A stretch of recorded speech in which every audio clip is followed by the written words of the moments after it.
My parents called my boss and told him I was robbing money from the company, which was totally. They didn't just ruin my life, they tried to erase me. And the cruelest part? It was my own parents doing it. I thought I was ready for anything, but nothing prepares you for the moment your own blood turns on you like that. I was 27, building what felt like a real life, but looking back, the cracks were always there, invisible until they shattered everything I'd built. My name's Ethan, and I grew up in a house where success wasn't something to celebrate. It was something to resent, especially if it wasn't theirs. My dad, David, was the kind of guy who measured manhood by how loudly he could shout someone down. He was a high school football star who never made it past his hometown of Springfield, Illinois.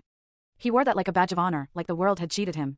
My mom, Susan, played the loyal wife role to the point of absurdity, acting like David's word was gospel even when he was spewing nonsense.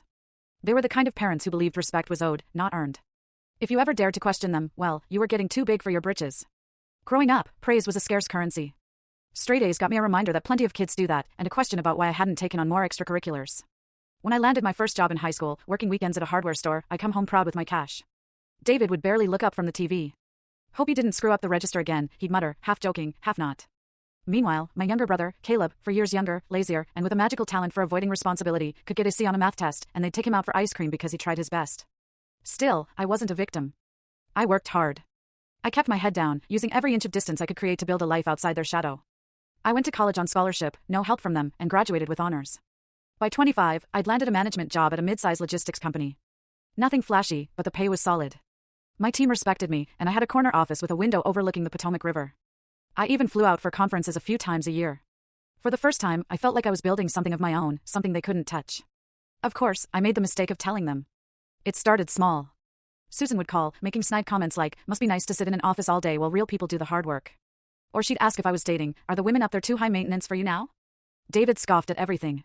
When I mentioned a bonus for leading a new project, he said, "You should be giving that to us. We raised you after all." Any success I had was an insult to them, a reminder I'd left them behind. The real turning point came when Caleb crashed his car into a pole while driving under the influence.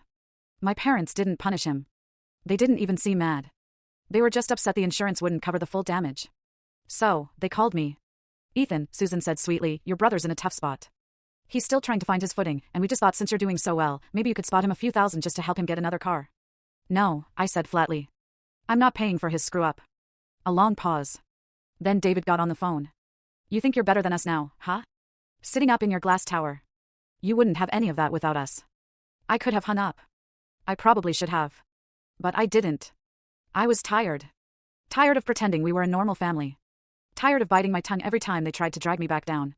"You didn't help me get any of this," bottom left of screen, click full story.